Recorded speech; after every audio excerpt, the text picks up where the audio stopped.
Guys बहुत दिनों के बाद मैं कोई रिएक्शन वीडियो करने जा रहा हूँ। रीज़न सिर्फ यही था कि पाकिस्तान की जो आपको सिचुएशन मालूम है, जो पॉलिटिकल क्राइसिस या टर्मोइल आप कुछ भी बोलो, उसकी वजह से सारा फोकस उसी के ऊपर था। मैंने बहुत सारे रिएक्शन वीडियोस भी बनाए सिचुएशन के ऊपर, बहुत सारे शॉर्ट्स भी मैंने अपलोड किए हैं। अगर आपने वो नहीं देखे तो ज़रूर देखना मेरे चैनल के ऊपर। पाकिस्तान में तो ये क्राइसिस चल रहा था और चल रहा है अभी तक। हालांकि एक गवर्नमेंट आ गई है, लेकिन उस गवर्नमेंट को मेरे ख्याल में मेजॉरिटी ऑफ पाकिस्तानी एक्सेप्ट नहीं कर रहे हैं। पाकिस्तान का ये सिलसिला तो अभी चलता रहेगा, लेकिन इस वक्त इंडिया में एक मामला है, वो जो कम्युनल राइट्स हैं वो फूट पड़े हैं मल्टीपल स्टेट्स में। उसके ऊपर मैं बात करना चाह रहा था, लेकिन मेरा फोकस जैसे मैंने कहा कि पाकिस्तान के ऊपर था, नहीं कर पाया। तो मेरे YouTube नोटिफिकेशन में ध्रुव राठी के एक वीडियो का नोटिफिकेशन था जिसमें उन्होंने सेम टॉपिक के ऊपर बात की हुई है। तो मैंने सोचा कि भाई बेहतर है कि मैं अपना ओपिनियन दूँ, why not take Dhruv Rathee's opinion and who is better than Dhruv Rathee, जो सिचुएशन को एक्सप्लेन भी करें, उसके बारे में बताएं कि सारा मामला क्या है। तो भाई एक इंडियन की ज़ुबानी ये सारा मामला देखते हैं, असल में ये किस तरह से स्टार्ट हुए कम्युनल राइट्स, और उसका कोई सोल्यूशन भी है कि नहीं है, और ये सब क्यों हो रहा है। I think Dhruv Rathee explain कर पाएंगे अपने वीडियो में। तो बिना कोई टाइम ज़ाया किए ध्रुव राठी का ये वीडियो देखते हैं।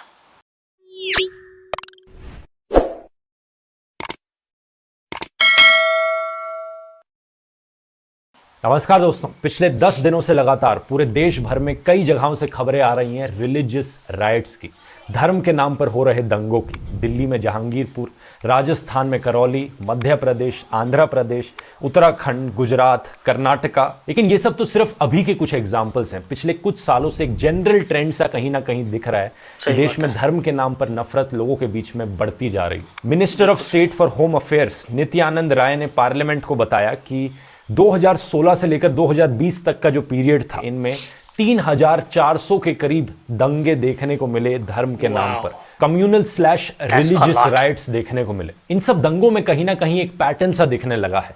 एक भीड़ अपने हाथ में हथियार और तलवारें लिए रैली निकालेगी, उसमें से कुछ लोग गालियां देंगे दूसरे धर्म को, कुछ लोग वहां पर पत्थर फेंकेंगे, कुछ कहेंगे कि यहां पर आउटसाइडर्स को लाया गया है दंगे करवाने के लिए, कुछ पॉलिटिशियंस और धर्म के ठेकेदार भड़काऊ भाषण देंगे, और फिर जब दंगे खत्म हो जाएंगे तो फिर कुछ हार्ट वार्मिंग कहानियां सामने आएंगी कि कैसे एक हिंदू इंसान ने अपने मुस्लिम नेबर को बचाया या एक मुस्लिम इंसान ने अपने हिंदू नेबर को बचाया। सवाल यहाँ पर यह उठता है कि ये सब क्यों होने लग रहा है। मैं किसी एक स्पेसिफिक दंगे की बात नहीं कर रहा, मैं यहाँ पर जनरल ट्रेंड की बात कर रहा हूँ। कौन रिस्पॉन्सिबल है इसके पीछे और क्या इसका सोल्यूशन हो सकता है? इन सवालों के जवाब दोस्तों आज मैं इस वीडियो में नहीं दूंगा, क्योंकि इन सवालों के जवाब आज से 100 साल पहले दिए जा चुके हैं, और किसी के द्वारा नहीं बल्कि हमारे फ्रीडम फाइटर शहीद भगत सिंह के द्वारा। जून 1928 में भगत सिंह ने कीर्ति मैगजीन में एक आर्टिकल लिखा था, धर्म वर फसाद ते उन्हा दा इलाज, यानी रिलीजियस राइट्स और उनका सोल्यूशन।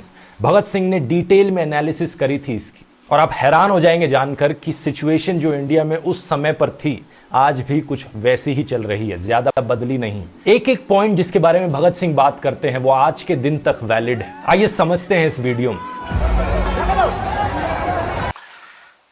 भगत सिंह ने जो आर्टिकल लिखा था उसमें जो सिचुएशन बताई थी हिंदू मुस्लिम फसादात की, 75 ईयर्स गुजर गए और अभी तक वही सिचुएशन है। I am surprise to be honest. और ना वक्त बदला, ना हालात, ना लोगों की जहनियत। Strange. There were communal clashes in several states on Ram Navami, which was on Sunday in West Bengal, Jharkhand and Madhya Pradesh. Incidents of stone pelting, vandalism broke out late last night. Communal violence was seen in as many as 7 states. And now Jahangirpuri in northwest Delhi continues to be tense today. Similar patterns of communal tensions and clashes soaring in Karnataka's Hubli city after violent clashes broke out last night there. Section 144 has been imposed.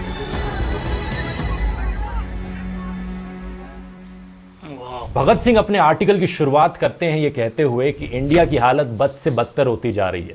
लोगों ने अपने पड़ोसियों को ही दुश्मन बना लिया है उनका धर्म देखकर। वो अपने आर्टिकल में 4 डायरेक्ट रीजंस बताते हैं कि ऐसा क्यों होने लग रहा है। पहला, कुछ लोगों का कम्युनल माइंडसेट। वो उदाहरण देते हैं लाहौर में हुए दंगों का, जहां पर हर धर्म के दंगे करने वालों ने हर धर्म के बेगुनाह लोगों को मारा था। जो मरने वाले लोग थे वो हर धर्म से थे लेकिन बेगुनाह थे, और जो दंगे करने वाले थे वो भी हर धर्म से थे। ये कहते हैं कि ये दंगे करने वाले लोग अपनी तरफ से जस्टिफिकेशन देते हैं कि ये राइट्स क्यों करने लग रहे हैं, क्योंकि इनके धर्म के लोगों को मारा गया था दूसरे धर्म के लोगों के द्वारा। ये तो सिर्फ अपने आप को बचाना चाह रहे हैं, भगत सिंह पॉइंट आउट करते हैं कि इस बात में कोई लॉजिक नहीं। दंगों में जो लोग मरते हैं वो कोई क्रिमिनल्स नहीं होते, ना ही कोई भीड़ किसी एक इंसान को मारती है दंगों में क्योंकि उसने कुछ गलत काम किया था। दंगों में लोगों को मारा जाता है सिर्फ उनका धर्म देखकर। एक हिंदू या मुस्लिम किसी दूसरे इंसान को मारता है सिर्फ ये देखकर कि वो मुस्लिम है या हिंदू है, उससे और किसी चीज से मतलब नहीं होता। आई अग्री विद दैट, क्योंकि ज़्यादातर जो दंगों में, राइट्स में और जो मॉब लिंचिंग्स होती है उसमें आम बंदा ही पिसता है, और जो दंगे करने वाले होते हैं मेरा नहीं ख्याल कि उनको कोई आंच भी आती है। या तो वो ज़मानतों पे छूट जाते हैं या फिर इधर हो जाते हैं, या उनको पार्टियों का हाथ होता है सर के ऊपर। Agreed, 100% agreed with that. Bhagat Singh कहते हैं कि इन कम्युनल राइट्स ने पूरे देश की इमेज खराब करके रख दी है दुनिया के सामने और देश बर्बादी की कगार पर खड़ा है। दूसरा, देखो यार, यही बात 75 साल पहले भगत सिंह ने कही और आज भी यही बात बहुत सारे एनालिस्ट और बहुत सारे जो कंट्री से मोहब्बत करने वाले हैं वो कहते हैं कि भाई देखो, इसकी वजह से मुल्क बदनाम हो रहा है। उस वक्त भी हो रहा था और अभी भी हो रहा है। क्या चेंज हुआ है? हम लोग अपने आप को चेंज क्यों नहीं कर पाए अभी तक? God knows. कारण वो बताते हैं लोगों की हर्ड मेंटालिटी। कुछ लोग यहाँ पर डंडे, रॉड्स, तलवारें, चाकू उठा लेते हैं अपनी डोमिनेंस मेंटेन करने के लिए। जब कोई हिंदू, मुस्लिम या सिख अपने ही धर्म के इंसान को देखता है हथियार उठाते हुए तो वो अपना दिमाग ठंडा नहीं रख पाता, बहाव में बह चलता है और भीड़ का हिस्सा बन जाता है। भगवती चरण बोरा और भगत सिंह ने अपनी नौजवान भारत सभा के मैनिफेस्टो में इसी से ही रिलेटेड एक चीज को डिस्कस किया था। उन्होंने इस चीज पर निराशा जताई थी कि कितना आसान है लोगों की फीलिंग्स हर्ट करना धर्म के नाम पर। एक पीपल के पेड़ की डाली टूट जाती है तो एक हिंदू को दर्द होता है, ताजिया के कोने से एक टुकड़ा भी क्या टूट गया, एक मुस्लिम को गुस्सा आ गया। इंसानों की कम से कम जानवरों से तो ज्यादा थोड़ी इंपॉर्टेंस होनी चाहिए ना। लेकिन अपने देश में लोग एक दूसरे इंसान का सर काटने तक रेडी हो जाते हैं सेक्रेड एनिमल्स के नाम पर। इन्होंने अपने मैनिफेस्टो में बताया था कि कैसे रिलीजियस सुपरस्टिशन और बाइगेट्री हमारे प्रोग्रेस में एक ऑब्स्टिकल बनकर खड़ी है। आगे बढ़े तो तीसरे नंबर पर भगत सिंह ने कम्युनल पॉलिटिशियंस को ब्लेम किया। इन्होंने कहा कि आज के दिन हालत यह हो गई है कि कुछ पॉलिटिशियंस ओपनली कम्युनल बन चुके हैं, ऐसे ऐसे भड़काऊ भाषण देते हैं जिसकी वजह से सीधे दंगे भड़कते हैं। हालांकि उन्होंने ये भी कहा कि कुछ ऐसे पॉलिटिशियन जरूर हैं जो इन चीजों को लेकर चिंतित हैं, लेकिन वो अपनी आवाज नहीं उठा पा रहे हैं क्योंकि सांप्रदायिकता की सोच इतनी भारी पड़ती जा रही है देश पर। एक स्ट्रॉन्ग वही बात है, ये आर्टिकल जो है ना ट्रू पिक्चर बता रहा है आजकल जो हो रहा है। ये जो पॉलिटिशियंस हैं जो भड़काऊ भाषण देते हैं उनकी वजह से ही तो सेंटिमेंट्स हर्ट होते हैं और फिर आपस में जो लड़ाइयाँ शुरू हो जाती हैं, डंडे उठा लेते हैं, तलवारें उठा लेते हैं, हाथ में जो कुछ होता है वो उठा लेते हैं और फिर देखो जो कुछ भी हो रहा है एवरी स्टेट ऑफ इंडिया में।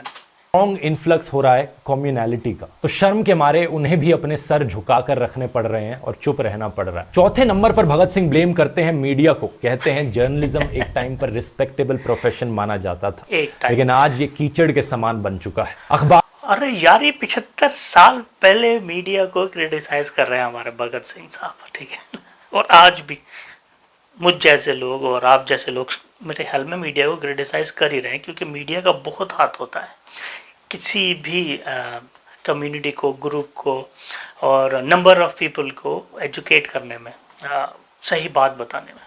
लेकिन जिस तरह से मीडिया आजकल रोल प्ले कर रहा है वो सबके सामने है। वो जलती पे तेल का काम करने वाला काम कर रहा है और 75 साल पहले ये पॉइंट आउट हो गया था और अभी तक चल रहा है, कोई डिफरेंस नहीं है। अखबारों में फ्रंट पेज पर बड़ी बड़ी बोल्ड हेडलाइंस लिखी आती हैं जो लोगों के अंदर धर्म के नाम पर एक दूसरे के लिए नफरत फैलाती हैं। ऐसा कई बार हुआ था कि अखबारों में कुछ लिखा गया था जिसकी वजह से दंगे भड़के थे। आज के दिन यही काम टीवी मीडिया के द्वारा होता है। भगत सिंह अपने आर्टिकल में यह भी बताते हैं कि अखबारों की असली ड्यूटी क्या है, लोगों को एजुकेट करना, लोगों के अंदर की नफरत को खत्म करना और धर्म के नाम पर लोगों के बीच में भाईचारा बढ़ाना, कम्युनल हार्मनी और म्यूचुअल ट्रस्ट की फीलिंग्स जगाई जाए लोगों में ताकि कॉमन नेशनलिज्म को प्रमोट किया जा सके। लेकिन अभी के अखबार इसका बिल्कुल उल्टा करने लग रहे हैं, जिसको लेकर भगत सिंह लिखते हैं कि उन्हें खून के आंसू आते हैं इस सबको होते देखकर। वो नॉन कोऑपरेशन मूवमेंट वाले दिनों को याद करते हैं जब आज़ादी का सपना बहुत करीब था देश के। देश की आज़ादी आंखों के सामने दिखने लग रही थी,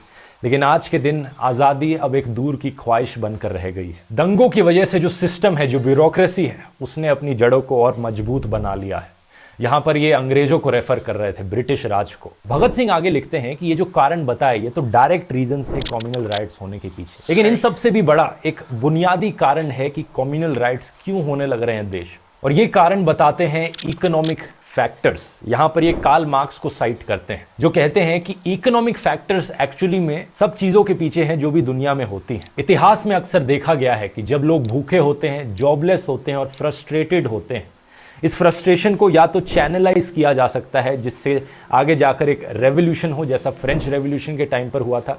इसकी मैंने डिटेल में बात करी थी फ्रेंच रेवोल्यूशन वाले वीडियो में, जब भूखमरी के कारण हजारों औरतें सड़कों पर आ गई थी अपने राजा महाराजाओं के अगेंस्ट प्रोटेस्ट करने के लिए। लेकिन अगर इसे चैनलाइज नहीं किया जाएगा इस फ्रस्ट्रेशन को, तो देश में दंगे हो सकते हैं, लोग खुद में ही लड़ने लग जाएंगे, कम्युनल डिसहार्मनी बढ़ेगी और इससे डिक्टेटर्स का राइज होगा। सही सुना आपने, जर्मनी में जब हिटलर का राइज हुआ था उससे पहले एक इकोनॉमिक डिप्रेशन देखने को मिली थी। भारी मात्रा में bank failures, unemployment, economic instability, जिसकी वजह से लोग फ्रस्ट्रेशन में आकर एक ऐसे इंसान पर भरोसा कर बैठे जो देश को और भी तबाही की ओर ले गया और जिससे बाद में जाकर वर्ल्ड वॉर भी छिड़ गई। ये चीज मैंने आपको अपनी तरफ से बताई है। जब भगत सिंह ने आर्टिकल लिखा था तब तक हिटलर का राइज उस सेंस में देखने को नहीं मिला था अभी तक। लेकिन भगत सिंह लिखते हैं कि इंडिया में सिचुएशन जो है इकोनॉमिक, वो बहुत बिगड़ चुकी है और ये एक्चुअली में बुनियादी रीजन है जिसकी वजह से दंगे बढ़ रहे हैं धर्म के नाम पर। और क्योंकि कम्युनल राइट्स के पीछे जो रीजन है वो इकोनॉमिक है, तो इसका सॉल्यूशन भी इकोनॉमिक ही होगा। यानी सिंपली कहा जाए तो भगत सिंह कहते हैं लोगों की इकोनॉमिक कंडीशन सुधारने की जरूरत है, लेकिन वे ये भी कहते हैं कि आज के सर्कमस्टांसेस में ये करना बहुत मुश्किल है। क्यों?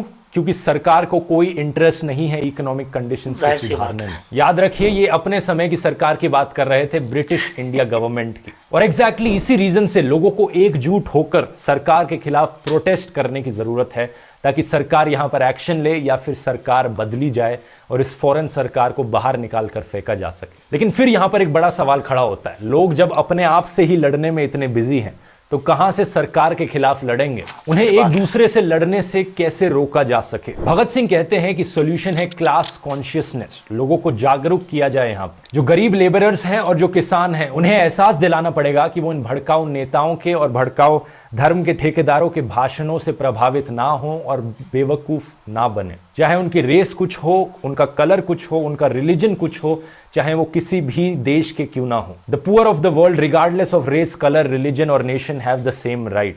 उन्हें साथ इकट्ठे होकर सरकार से पावर छीननी पड़ेगी और अपने हक के लिए लड़ना पड़ेगा। और इन गरीब लोगों के पास खोने के लिए वैसे भी कुछ है नहीं और पाने के लिए सिर्फ अपनी आजादी है। यहां पर एक सवाल शायद आपके मन में उठे कि भगत सिंह अपने आर्टिकल में इतना गरीब लोगों पर फोकस क्यों कर रहे थे, हर किसी की बात क्यों नहीं कर रहे, सिर्फ पुअर वर्कर्स और फार्मर्स के बारे में क्यों बात करने लग रहे हैं? इसके पीछे रीजन बड़ा सिंपल है दोस्तों, जो कि आज के दिन भी आपको देखने को मिलेगा।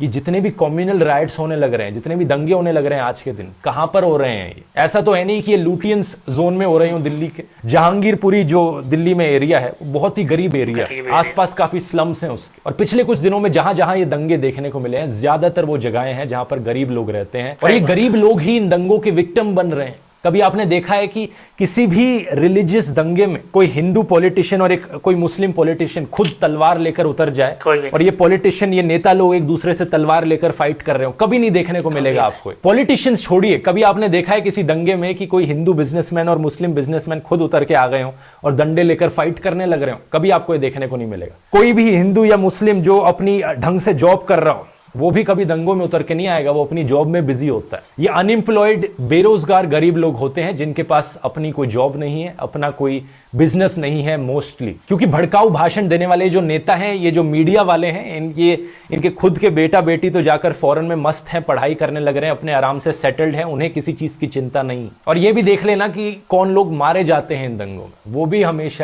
हमेशा एक लोअर इकोनॉमिक सेक्शन के लोग होते हैं। भगत सिंह अपने आर्टिकल में रशिया का भी एग्जाम्पल लेते हैं, जहां पर एक जार हुआ करता था। जब मोनार्की थी रशिया में, लोगों की इकोनॉमिक कंडीशन बहुत बेकार थी। इसकी वजह से कई राइट्स और कम्युनल वायलेंस देखने को मिलता था रशिया में। फॉर एग्जाम्पल, रशियन एम्पायर में 1881 से लेकर 1884 तक और 1903 से लेकर 1906 तक लार्ज स्केल पर एंटी जूइश वायलेंस देखने को मिला था और काफी हद तक इस वायलेंस को सपोर्ट किया गया था उस समय की सरकार के द्वारा, जो कि रशियन जार की सरकार थी। लेकिन भगत सिंह कहते हैं जब से रशियन रेवोल्यूशन हुई, बोल्शेविक्स पावर में आए, तब से सिचुएशन सुधर चुकी है।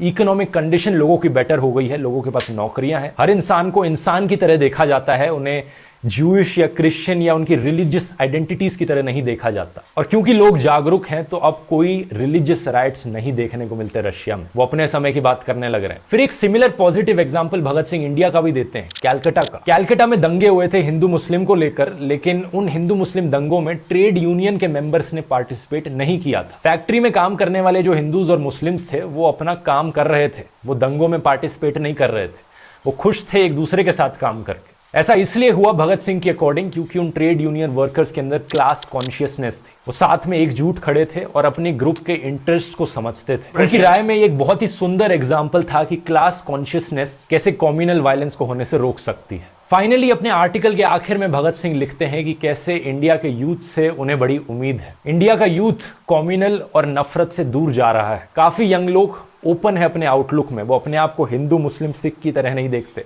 बल्कि अपने आप को इंसान की तरह देखते हैं। भगत सिंह लिखते हैं कि शायद इस यूथ में उन्हें उम्मीद दिखती है। इसके अलावा वो कुछ नए पॉलिटिशियंस की भी तारीफ करते हैं जो पॉलिटिक्स में आए हैं और रिलीजन को पॉलिटिक्स से दूर रखते हैं, आज़ादी के लिए लड़ते हैं। यहाँ पर भगत सिंह ने उन पॉलिटिशियंस का नाम तो नहीं लिया, लेकिन मोस्ट प्रोबेबली वो यहाँ पर जवाहरलाल नेहरू और सुभाष चंद्र बोस की बात कर रहे थे। ऐसा इसलिए क्योंकि अगले महीने वो इसी मैगजीन में एक और आर्टिकल लिखते हैं जिसका टाइटल होता है नए नेताओं के अलग अलग विचार, और स्पेसिफिकली वो पॉइंट आउट करते हैं जवाहरलाल नेहरू और सुभाष चंद्र बोस को उनकी तारीफ करते हुए। और उम्मीद करता हूं जो लेसन मैंने इस वीडियो में बताया है वो लोगों तक पहुंचेगा। और अगर वीडियो पसंद आया तो भगत सिंह पर मैंने और वीडियोस जो बनाए हैं उन्हें भी जाकर देख सकते हैं। मिलते हैं फिर अगले वीडियो में। बहुत बहुत वाह, that's why I like Dhruv Rathee. बहुत थॉरो रिसर्च करते हैं और टू द पॉइंट बात करते हैं यार। ध्रुव राठी ने जिस तरीके से ये सारी सिचुएशन समझाई है कि ये क्यों होता है, उसका कारण क्या है और उसका सोल्यूशन क्या है। भगत सिंह ने 1928 में ये एक ओपन लेटर लिखा था जिसमें सारी सिचुएशन बता दी थी, साथ साथ उसका सोल्यूशन भी बता दिया था। मगर ऑलमोस्ट 100 ईयर्स हो गए उस लेटर को सामने आए हुए, पब्लिक हुए हुए, लेकिन सिचुएशंस चेंज क्यों नहीं हो रही है, लोग चेंज क्यों नहीं हो रहे हैं। हालांकि भगत सिंह ने अपने लेटर में कहा कि मुझे यूथ के ऊपर बहुत ट्रस्ट है और उनका माइंडसेट चेंज हो रहा है, ब्ला ब्ला ब्ला। यूथ, पाकिस्तान की भी 60% पॉपुलेशन जो है वो यूथ बेस्ड है, इंडिया की भी जो 63 और 68% पॉपुलेशन है वो यूथ बेस्ड है। मगर क्या हो रहा है सबके सामने है। तो ये कम्युनल वायलेंस जो है मेरे ख्याल में रुकना चाहिए भाई। भी बहुत सारी स्टेट्स में हो गया है। मुसलमानों से मैं रिक्वेस्ट करूँगा कि भाई रमज़ान का महीना है और रमज़ान में तो ना आर्ग्यू करने का आपको हुक्म है, ना किसी से लड़ने झगड़ने का, तो अपने आप को ही रोक लो। अगर सामने वाली पार्टी नहीं रोक रही है तो अपने आप को रोक लो। हाँ, लेकिन जब राइट्स होते हैं तो अपने घर को बचाना जलने से, रेप होने से, मरने से, तो फिर वही बात है कि किसी भी एक्शन का रिएक्शन होता है। तो दोनों पार्टीज़ मेरे ख्याल में थोड़ा भाई सुख का सांस लो और मामलात को पीस की तरफ लेके जाओ। This is completely wrong. मगर ध्रुव राठी ने जिस तरीके से एक्सप्लेन किया है, ब्रिलियंट, बहुत ज़बरदस्त तरीके से। हाँ, अगर लोग समझ जाएं तो सारा जो मामला है ना इस वक्त, मीडिया और पॉलिटिशियन दो चीज़ें हैं, इनके ऊपर ट्रस्ट करना छोड़ दो, इनकी बात सुनना छोड़ दो। मेरे ख्याल में आधे से ज़्यादा मामलात खुद ब खुद ठीक हो जाएंगे। और इन राइट्स में, इन झगड़ों में कौन मरता है? सिर्फ गरीब। भगत सिंह ने उस वक़्त 96 ईयर्स अगो ये बात आप लोगों को बताने की कोशिश की थी और आज भी यही हालात हैं। कोई बड़ा पॉलिटिशियन, कोई एडवोकेट, कोई बैरिस्टर, कोई जज, कोई बिजनेसमैन, कोई अच्छी जॉब करने वाला, वो इन दंगों में मरता क्यों नहीं है या शामिल क्यों नहीं होता? क्यों? They are busy in their life earning money for themselves, for their families. तो दंगों में जो मरते हैं गरीब मरते हैं, जो फ्रस्ट्रेटेड होते हैं, और उनका ब्रेन वॉश करना आसान होता है। और यही काम पॉलिटिशियंस और मीडिया कर रहे हैं, उनको अपने मकसद के लिए इस्तेमाल कर रहे हैं। तो उन लोगों के मकसद के लिए इस्तेमाल होना छोड़ दो और अपनी कंट्री की सेफ्टी की बात करो। भाई साथ मिलके ही रहना है। अगर आप 22 करोड़ मुसलमानों के ख़िलाफ़ हो जाओगे, 22 करोड़ इज़ मैसिव पॉपुलेशन, तो किस तरह से मुल्क चलेगा? इसी तरह लड़ते रहोगे सारे आपस में। So I think this thing needs to be stopped. And also जो प्राइम मिनिस्टर मोदी है इंडिया के, मेरा नहीं ख्याल कि मैंने कोई बयान सुना हो उनका इस पूरे सिचुएशन के बारे में कि उन्होंने बोला हो कि भाई हिंदू बरादरी या भाई तुम ही लोग रुक जाओ, कोई ना कोई तो बयान आना चाहिए था प्राइम मिनिस्टर की तरफ से, उन्होंने भी चुप साधी हुई है और वो कुछ नहीं बोल रहे। और मेरा नहीं ख्याल कि सिर्फ इस मामले में, इस तरह के जितने भी मामला इंडिया में हुए हैं 5-6 ईयर्स में, मेरा नहीं ख्याल कि नरेंद्र मोदी ने कोई बयान दिया हो या अपने हिंदू भाई बहनों को बोला होगा भाई रुक जाओ यार, छोड़ दो, बस कर दो। नहीं होना चाहिए। कंट्री की प्रॉस्पेरिटी की बात करो, एक साथ मिल के रहने की बात करो, ये बात नहीं आई है मोदी की तरफ से, तो ये भी बहुत अलार्मिंग है। शायद आप लोगों को मालूम हो। एनीवे सिचुएशन बहुत ख़राब है और इसको सेटल होना चाहिए as soon as possible. That's it guys. आप लोग मुझे बताइए आपको मेरा रिएक्शन कैसा लगा। अच्छा लगा तो ज़रूर बताइएगा अपने कमेंट्स के ज़रिए। लाइक कीजिए, शेयर कीजिए, सब्सक्राइब कीजिए। अस्सलाम वालेकुम एंड गुड बाय।